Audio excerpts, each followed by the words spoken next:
Buenas noches, bienvenidos todos a una nueva entrega de Toque Final. Esta es la mejor forma de concluir una semana y abrir la nueva lo mejor edificado posible sobre los acontecimientos más importantes del país y del mundo. Hoy estamos en la conmemoración de un hecho que marca un antes y un después en la historia reciente del país. Estamos hablando de el final de la dictadura de Rafael Leónidas Trujillo, después que fuera ajusticiado por un grupo de complotados que eran parte del régimen, la mayoría de ellos. De ese tema pues hablaremos un poco más adelante en el enfoque de la semana, porque esta semana también, por otra parte, ha traído muchas preocupaciones por los incrementos de los casos de COVID-19 en el Distrito Nacional, la provincia de Santo Domingo y San Cristóbal. Estamos hablando de que estamos teniendo sobre los 1.400 contagios diarios de COVID-19 y estamos hablando de más de 45.000 casos activos, es decir, buscamos los 50.000 casos activos de COVID en la República Dominicana.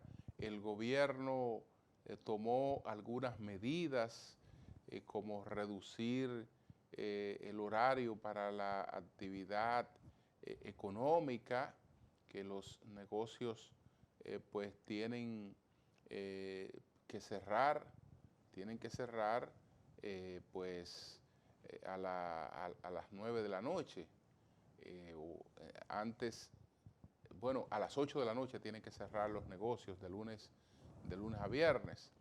Entonces, hay permiso de circulación hasta las 11 de la noche y los fines de semana hasta las 12. Esa medida ha sido vista por algunos como una medida que no responde lo que representan el incremento de esos casos, que es una medida realmente débil frente a la respuesta que se requiere con los casos que tenemos por delante. ¿Qué es lo que está pasando? ¿Por qué hay toda esta preocupación? La preocupación no es por los números que se están presentando oficialmente de COVID. Esa no es por eso. Es que si nosotros estamos hablando de que tenemos más de 45.000 casos activos de COVID, sabrá Dios cuántos casos activos tenemos. Porque esos de lo que estamos hablando son de las personas que se han hecho pruebas PCR. Son de las personas que se han hecho pruebas PCR, que ahora las pruebas PCR están escaseando.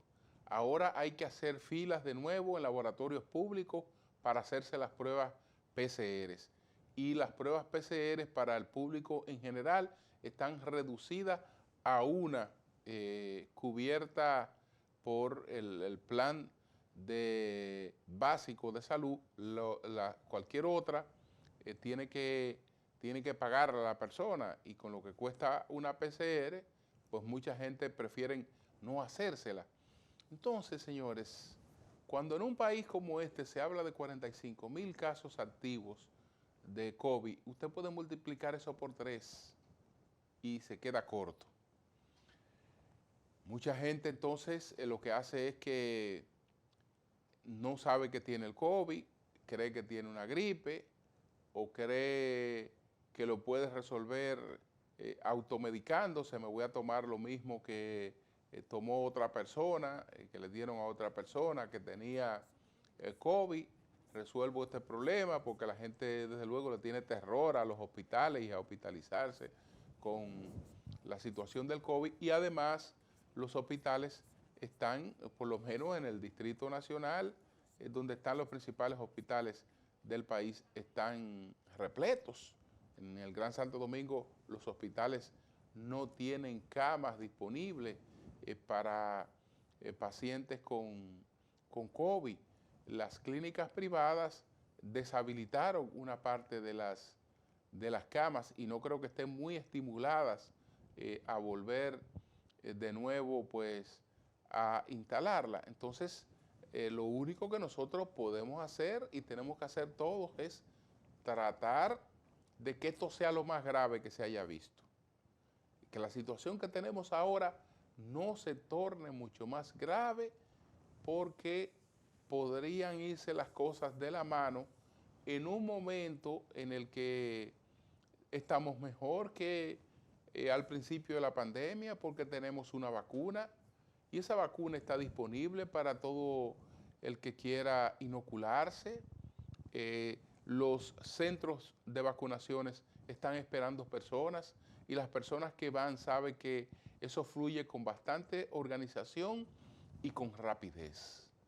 Entonces, no hay realmente razones para que permitamos que el asunto se desborde. No es solo política del gobierno, esto no lo controlan las políticas del gobierno, ni lo que puedan hacer las autoridades. Si la propia gente no pone de su parte, pues evidentemente que estamos ante graves riesgos de retroceso en materia de la recuperación económica que estamos teniendo, de retraso en la integración del turismo y toda su cadena de valor, entre otras cosas. A propósito del tema, el Partido de la Liberación Dominicana, su Comisión de Salud, que la dirige el doctor Rafael Sánchez Cárdenas, ofreció una rueda de prensa. Vamos a presentar un fragmento de esa rueda de prensa donde hicieron varias sugerencias al gobierno. Adelante. La emergencia de un rebrote del COVID-19. El Partido de la Liberación Dominicana, en vista del aumento de los contagios que se observan sobre todo en el Gran Santo Domingo, San Cristóbal y otras provincias que deben ser incluidas dentro de esta situación, se siente preocupado y toma la iniciativa de que, en vista de el congestionamiento de hospitales, la ausencia de camas, las limitaciones en las pruebas que estamos observando actualmente, e igualmente en la presencia de mutaciones del COVID-19 que ya se encuentran circulando en nuestro país, en razón de que estas variantes pueden implicar en medio de este rebrote una situación todavía más complicada, hemos tomado la decisión de dirigirnos a las autoridades y a la población dominicana para expresar el punto de vista del Partido de la Liberación Dominicana en esta situación de preocupación nacional. Queremos recomendar que se tomen medidas de control y manejo de esta situación más agresivos, y entre las cuales debemos señalar puntualmente algunas que estimamos son de importancia capital. Volver a hacer las pruebas PCR gratis, sin restricción y apoyados en las decisiones clínicas y no económicas. Este es un factor importante si queremos hacer vigilancia epidemiológica. ¿Cómo establecer la existencia de casos si no tenemos la suficiente PCR en la mano y enfocada en las áreas de alta incidencia del virus? Por eso recomendamos al gobierno tomar las medidas pertinentes para la ampliación y dejar en manos de la decisión clínica de los médicos quién debe, siguiendo los protocolos y algoritmos del lugar, debe hacerse la prueba PCR y quién no debe hacérsela. Por tanto, agregamos que a la PCR se agregue también el antígeno que ya se está aplicando a todos los viajeros que lleguen al país, se le exija una PCR o una prueba de antígeno antes de llegar al país, como se le exige a todos los ciudadanos dominicanos que viajan al exterior. Hasta el momento, la República Dominicana no está haciendo esa exigencia, y en estos momentos de comportamiento internacional en el cual estamos observando la circulación de la variante India y otras más, la necesidad de que se refuercen las medidas de protección del país mediante esta exigencia a los viajeros que llegan al país. En segundo lugar, establecer estrictos controles en la frontera con Haití en vista del estado de emergencia que ha sido declarado por el hermano país y, por tanto, tomar las medidas de previsión y control en la frontera para evitar el traslado de nuevas cepas, pues no sabemos exactamente cuál de ellas. Bueno, ahí presentamos un fragmento de lo que planteó el Partido de la Liberación Dominicana. Cuando el PRM estaba en la oposición, el PRM pues cuestionaba que se estaban haciendo muy pocas PCR, que tan pronto se produjera el cambio, aún después de haber ganado las elecciones, insistieron en que iban a incrementar la cantidad de PCR, que se iban a crear otros lugares donde se podían hacer las PCR y que sin la cantidad suficiente de PCR no podíamos tener un enfrentamiento eficiente de la pandemia. Sin embargo, la medida que se ha adoptado es contraria, es la de reducir a una sola PCR pagada por la seguridad social, o más bien cubierta por el gobierno, porque siempre este fue un compromiso que lo cubrió el gobierno. Lo que pasa es que el gobierno cubre el compromiso, pero hasta ahora no ha sido muy religioso en el cumplimiento de ese compromiso y tiene deuda por más de 5.000 millones de pesos con las ARS que han estado cubriendo este servicio. Por eso fue que tuvieron que limitarla a una, cuando, por el contrario, ahora es que necesitamos PCR. Señores, vamos a una pausa, retornamos en breve.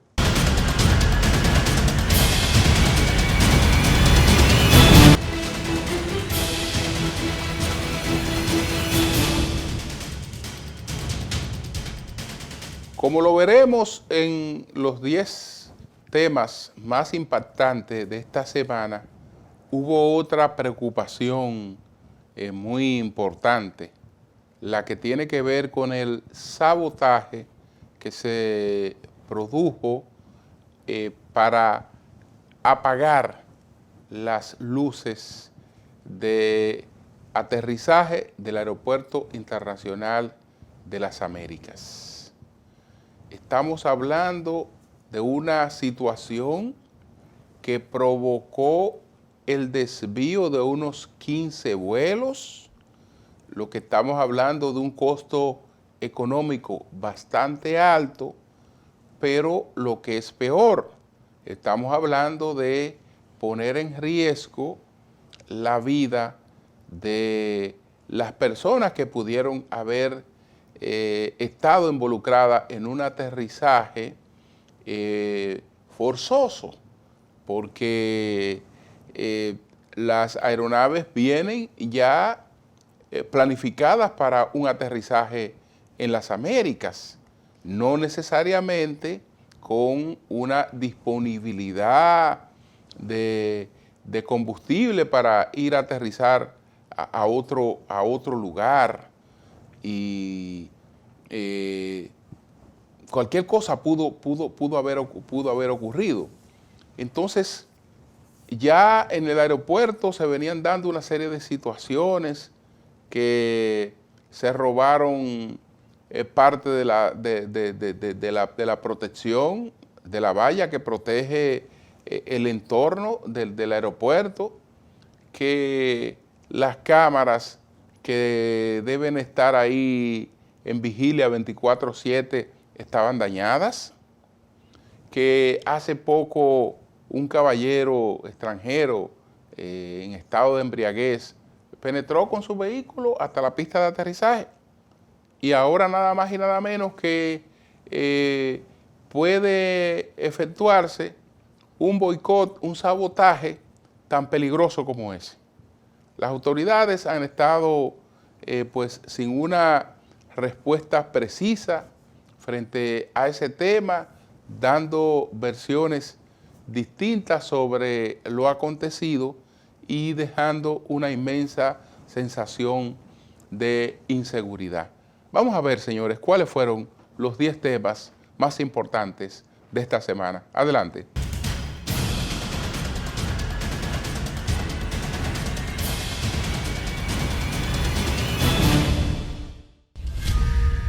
Una comunicación conjunta del Instituto Dominicano de Aviación Civil, Departamento Aeroportuario, Cuerpo Especializado en Seguridad Aeroportuaria de la Aviación Civil y Aeropuertos Dominicanos Siglo XXI Aerodón, confirma que la noche del domingo 23 de mayo se produjo un acto vandálico donde cortaron de manera intencional y planificada los cables eléctricos del circuito que alimenta el sistema de luces de pista del Aeropuerto Internacional de las Américas.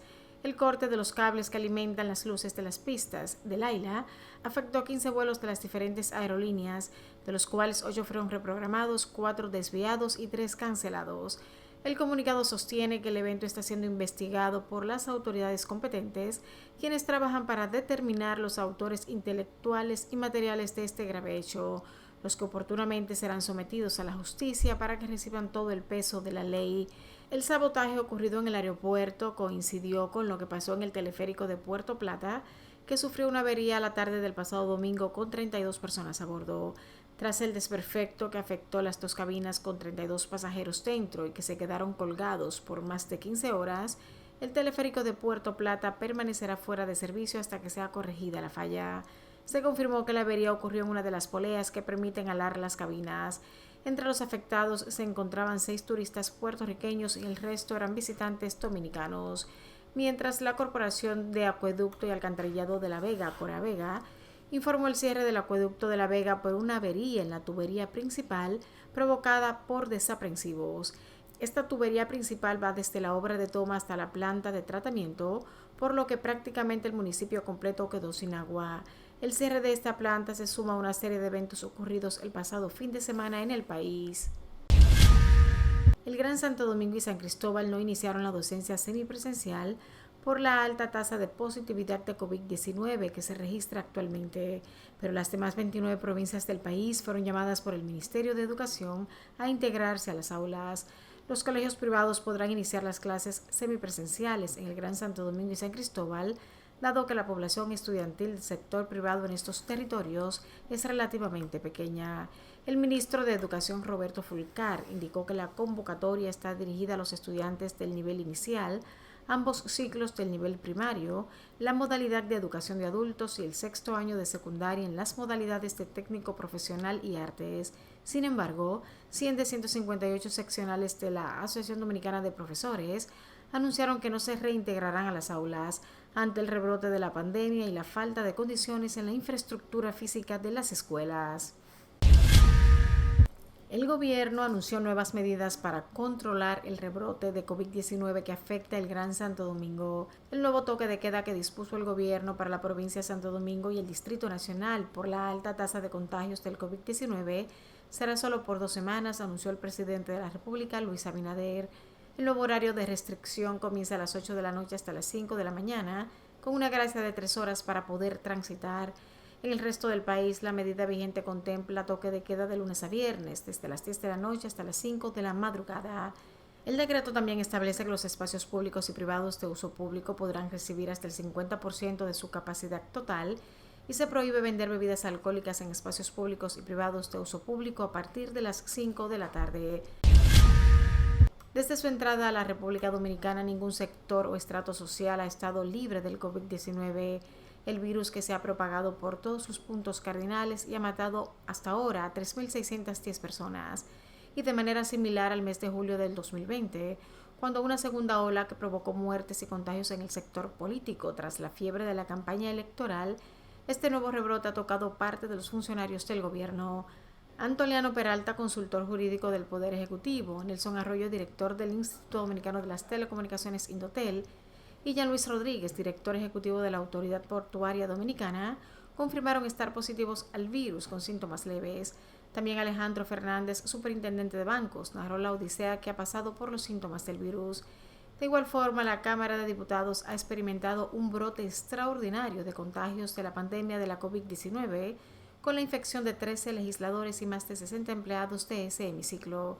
Así lo informó el presidente de ese órgano, Alfredo Pacheco, quien dijo que de este grupo hay 7 del Partido Revolucionario Moderno, 5 del Partido de la Liberación Dominicana y 1 de Alianza País. A 9 meses de haber iniciado los trabajos, la Comisión Liquidadora de la Corporación Dominicana de Empresas Eléctricas Estatales, CDE, informó que a partir del 30 de junio del presente año, ese órgano quedará disuelto en su totalidad, al igual que la Unidad de Electrificación Rural y Suburbana UERS. El ministro de Energía y Minas, Antonio Almonte, quien preside dicha comisión, explicó que como parte de ese proceso, este próximo 30 de mayo de 2021, concluirán todos los contratos de trabajo restantes que tenían varias empresas con la CDE y la UERS. En lo que respecta al contrato que la CDE tiene con la Central Termoeléctrica Punta Catalina, la comisión decidió constituir un fideicomiso público al cual serán transferidos todos sus activos y pasivos, los cuales, según indicó el ministro de Energía y Minas, están debidamente identificados, incluyendo todos los contratos, derechos y obligaciones. En tanto, la Alianza Dominicana contra la Corrupción, ADOCO, denunció que la Comisión Liquidadora de la Corporación Dominicana de Empresas Eléctricas Estatales ha incurrido en graves violaciones a la Ley General de Electricidad número 121-01 y a la propia Constitución de la República a lo largo del proceso.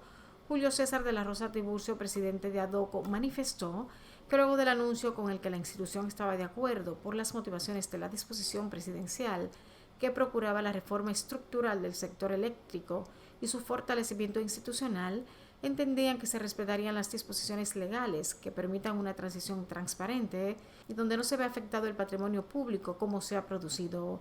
En ese mismo orden, la Fundación Justicia y Transparencia consideró que el cierre y liquidación de la CDE anunciado por el gobierno supone una violación a la institucionalidad y a la Constitución de la República. La Fundación destacó la improcedencia e ilegalidad que supone eliminar la institución cuya creación está recogida en la Ley General de Electricidad.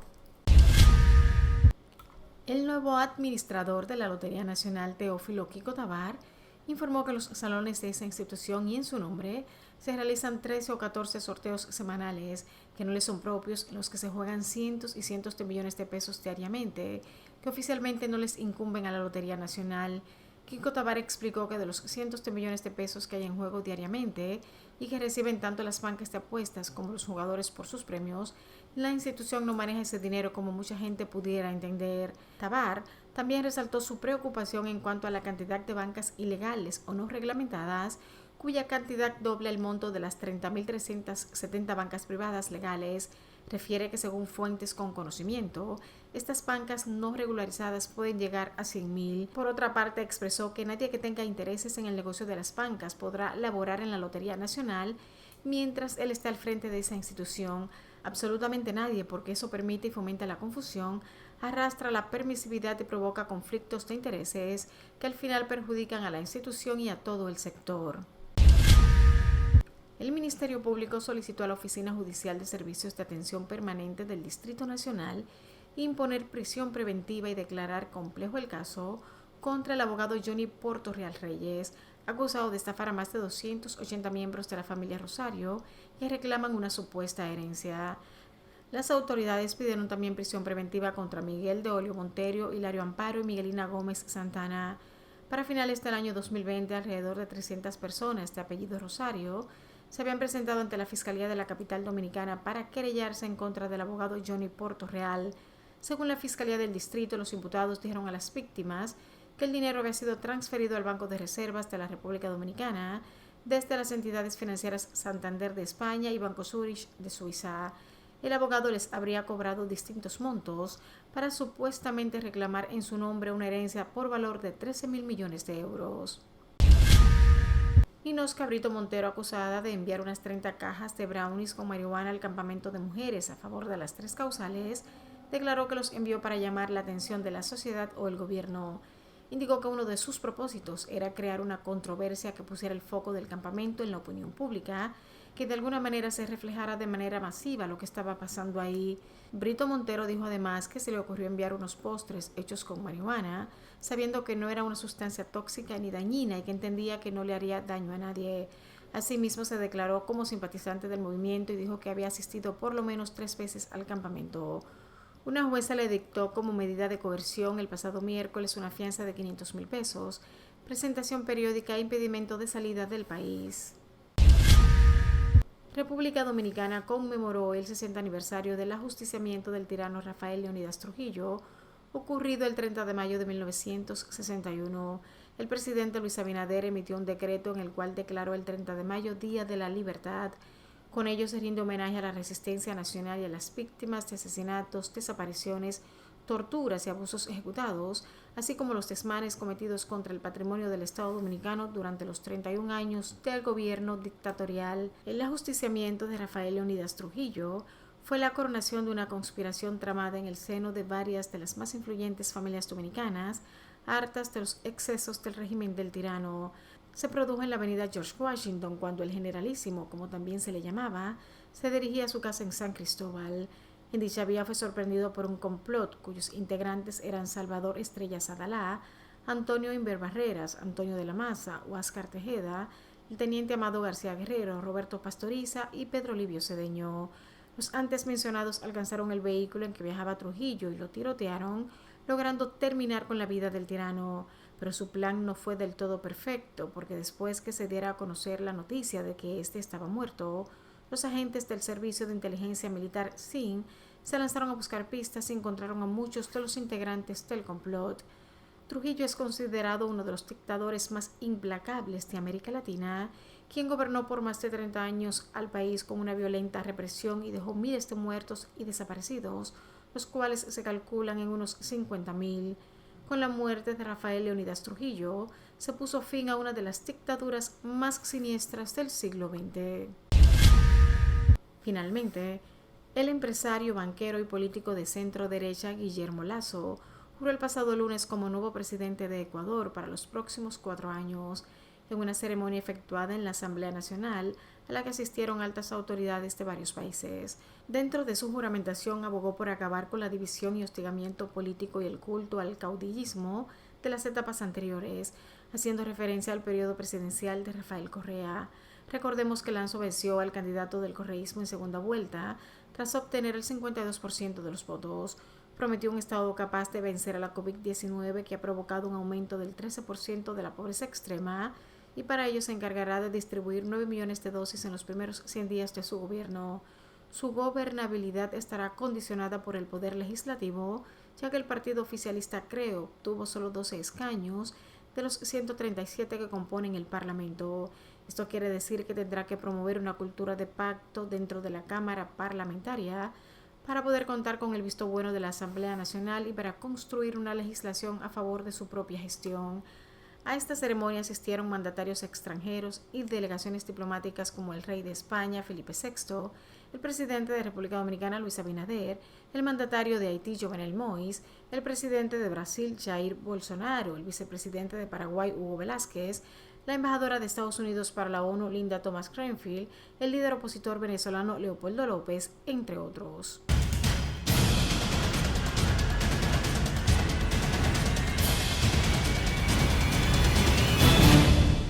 Bien, vamos a una pausa, retornamos en breve.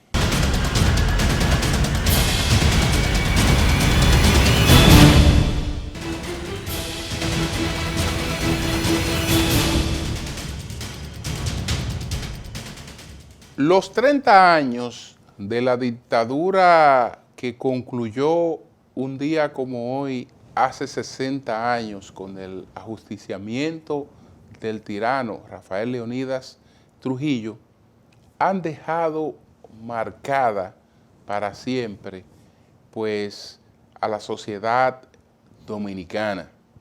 Este acontecimiento, que es el producto del caos que reinó en el país en el primer cuarto de siglo, ese caos que describe muy bien el profesor Juan Bosch en su novela La Mañuza, en la que dice pues que a mis animales le pude quitar la maña, pero a los hombres no. Estamos hablando de una sociedad en la que no había estabilidad. Los gobiernos duraban muy poco, había pues un grupo de caudillos que hacían lo que se les antojaba. Y eso parió la necesidad de buscar un régimen de fuerza.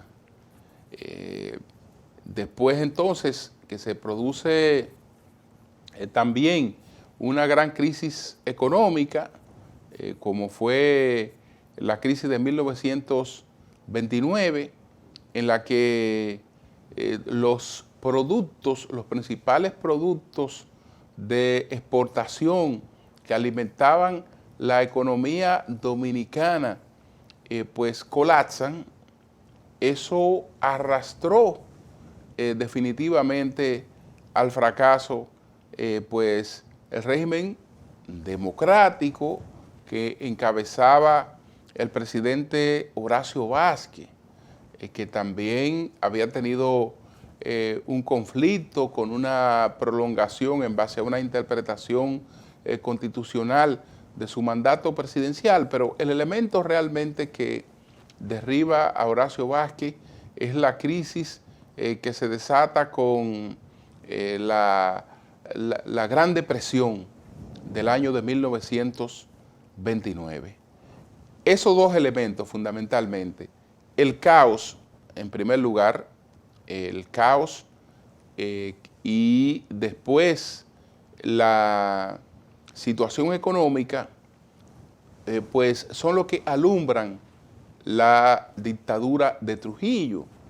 Y esa dictadura se sustenta durante 30 años porque le ofreció al pueblo dominicano, le ofreció pues a las familias dominicanas la tranquilidad de la que no disponían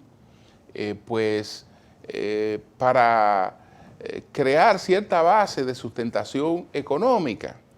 Es verdad que el propio Trujillo se convirtió en un gran empresario y que competía de manera desleal con cualquier otro empresario, y que los empresarios que crecieron durante el régimen tuvieron que hacerlo con mucho cuidado y a la sombra del régimen. Es verdad también que la oposición fue aplacada con crímenes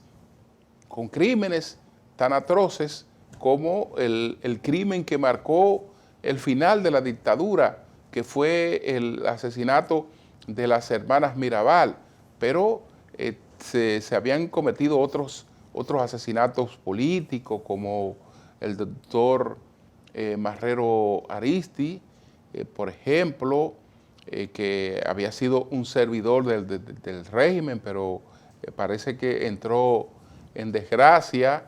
El caso del señor Mayraldi Reina, entre muchos otros crímenes que se cometieron pues durante esos 30 años. Entonces, a pesar de eso, pues como hubo crecimiento económico, como hubo un crecimiento de las infraestructuras que todavía están, una buena parte de los hospitales nuestros pues surgen en esa dictadura. Una gran parte de los edificios de lo que dispone el gobierno, entre ellos el propio edificio del Palacio Nacional, una cantidad de instituciones como serían la Dirección General de Aduanas, porque las aduanas hasta el Tratado Trujillo-Holf no estaban bajo la tutoría dominicana, la creación del primer banco del país, el Banco de Reservas de la República Dominicana, y una serie de cosas. Es decir, hay sangre indiscutiblemente, hay crímenes, hubo atropello contra las libertades democráticas, también hubo progreso, hubo crecimiento económico y hubo estabilidad. Hubo unificación del territorio en base a la autoridad del Estado, que no lo habíamos tenido desde que surgió la República en el año de 1844. Como ocurre en todos los procesos, la misma burguesía que creció a la sombra de la dictadura, después la dictadura era un obstáculo para ellos seguir creciendo, y entonces decidieron salir de ella, en principio con apoyo de los Estados Unidos de América, después que ese apoyo se hizo más distante, más tímido, como quiera continuó el plan para ajusticiar a Trujillo. Cómo lograron hacerlo, el 30 de mayo del año de 1961, del que estamos pues conmemorando el 60 aniversario. Es un episodio histórico al que hay que volver siempre, del que hay que aprender siempre, para que no se repitan las cosas que le dieron origen pues a esa dictadura. Nadie dura 30 años sin que sea parte del sentimiento de una nación, sin que sea parte de lo que una nación quiere, desea, aspira.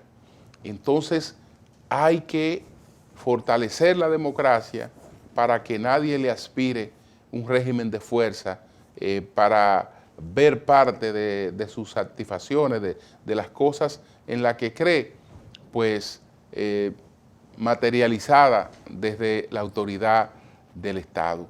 Nosotros vamos a hacer una pausa y al retorno vamos a hablar justamente de este episodio histórico en las 3 preguntas que se las formulamos al distinguido intelectual e historiador don Manuel Núñez.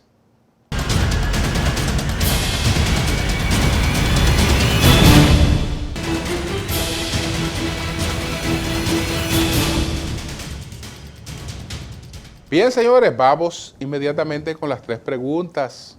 Hablamos sobre lo que representa el final de la dictadura, o lo que representó el final de la dictadura trujillista, con el historiador Manuel Núñez. Vamos a ver inmediatamente qué respuesta ofreció a nuestro equipo. Adelante.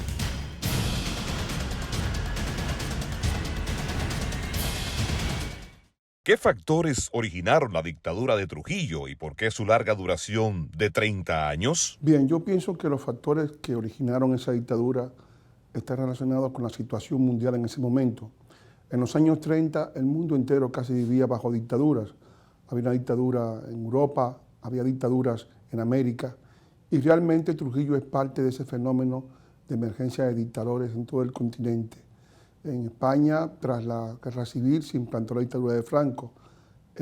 Igualmente en Alemania, la dictadura de Hitler, la dictadura de Mussolini de los años 20, la dictadura de Salazar en Portugal, las dictaduras de Odría en Perú y las dictaduras de América Latina en pleno, fueron todas parte de un conjunto, de una idea de que tomando el poder por la fuerza podían cambiarse las cosas.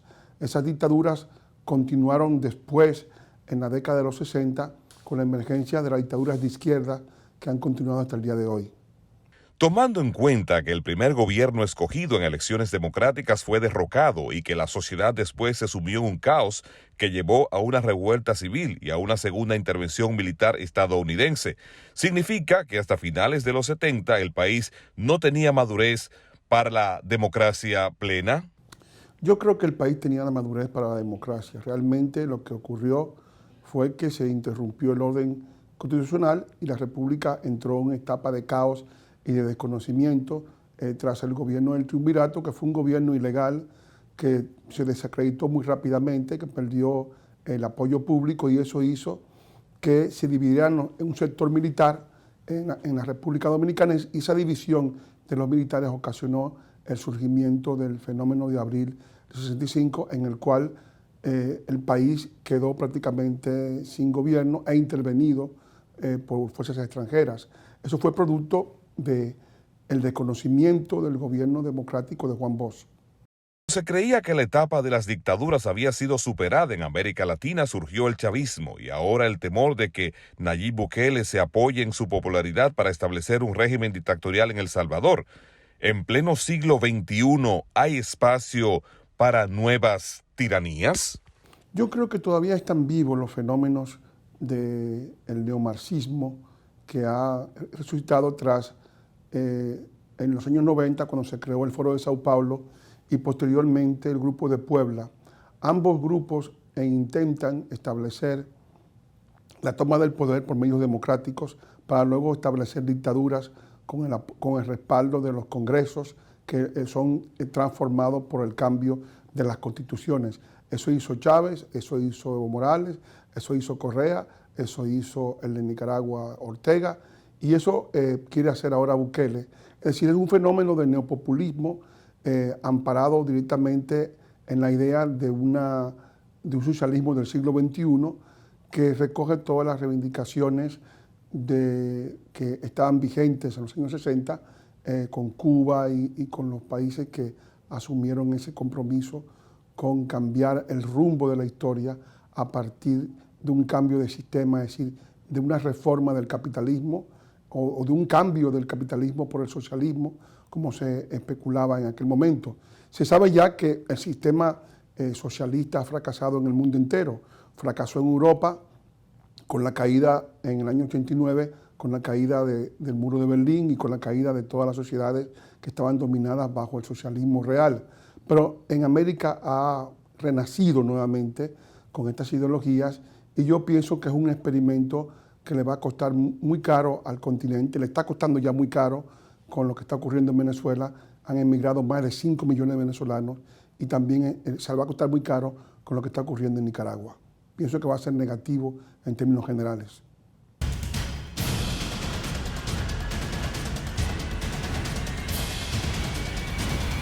Bien, señores, vamos a una pausa, retornamos en breve.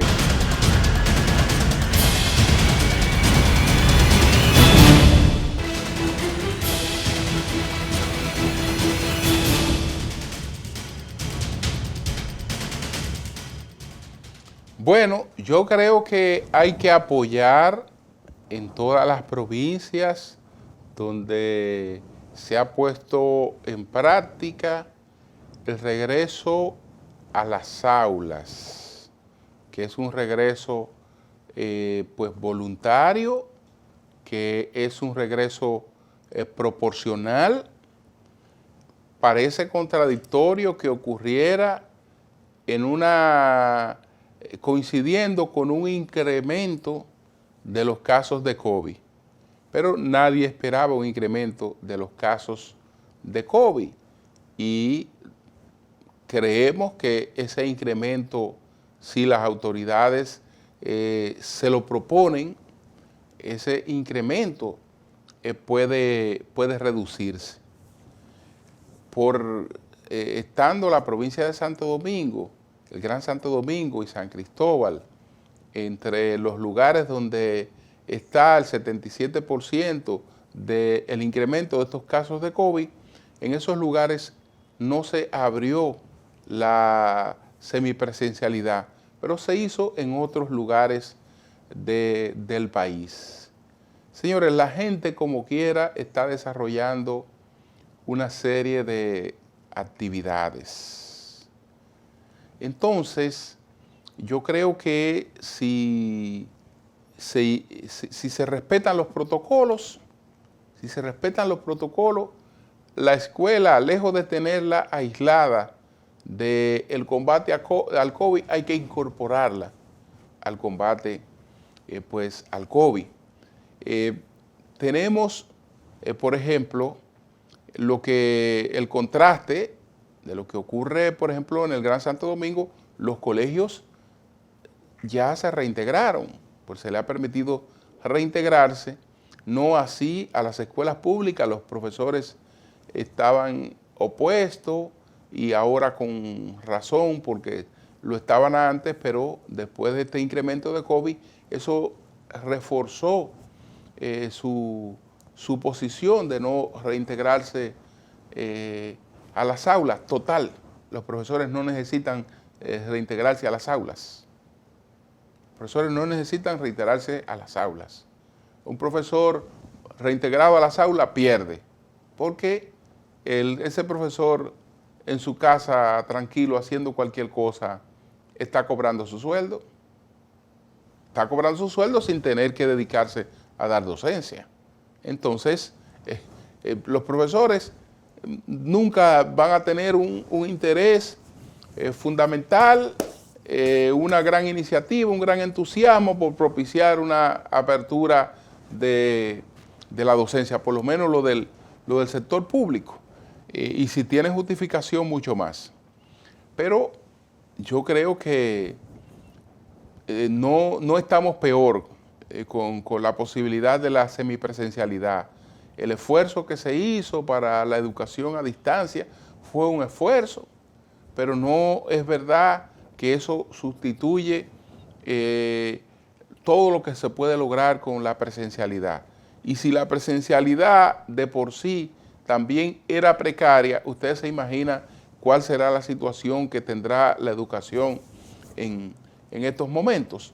Pero vamos a apoyar este esfuerzo, porque yo creo que cualquier otra cosa es peor. Eso por una parte. Por otra parte, el licenciado Teófilo Kiko Tabar, que está como interino en la Lotería Nacional después del escándalo, que no sé si el Ministerio Público se va a animar a profundizar en el escándalo de un fraude que se hizo descaradamente el día 1 de mayo, fingiendo un bolo que no se sacó, y tanto el no vidente como la locutora ya admitieron que lo contrataron para que ellos hicieran eso. Es decir, le pidieron que ellos hicieran eso. La locutora llegó a decir que se lo pidió la persona que administraba la Lotería Nacional o la desadministraba, porque no debió ser nunca administrador de la Lotería Nacional por los intereses que representa y además por otros cuestionamientos que vienen de situaciones que en el pasado manejó con un nivel que no transmite la seriedad necesaria. Entonces, Kiko Tabar ha planteado varias cosas. Se ha referido a la cantidad de bancas que hay en el país, la mayor parte de esas bancas ilegales. Lo penoso es que la lotería no tiene que ver nada con eso, porque la lotería no es que regula la cuestión de las bancas, sino la Dirección de Casinos del Ministerio de Haciendas. Del dato que él ofreció de las 100.000 bancas que hay en la República Dominicana de lotería, apenas 30.000 y algo son bancas que pueden considerarse como legales. Las otras operan por su cuenta. Las otras operan por su cuenta. Ese es un tema que el Estado Dominicano tiene que abordarlo, tiene que controlarlo.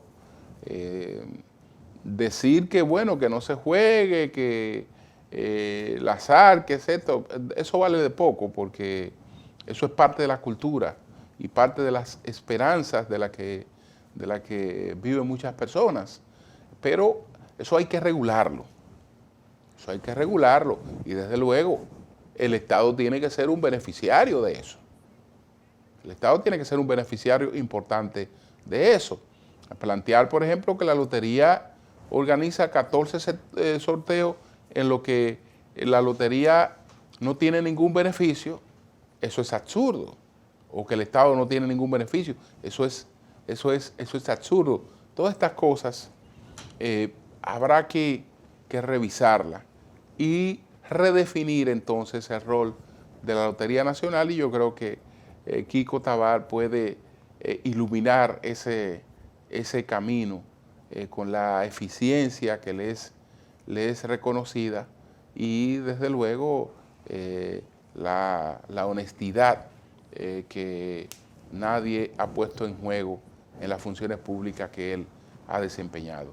Señores, buenas noches.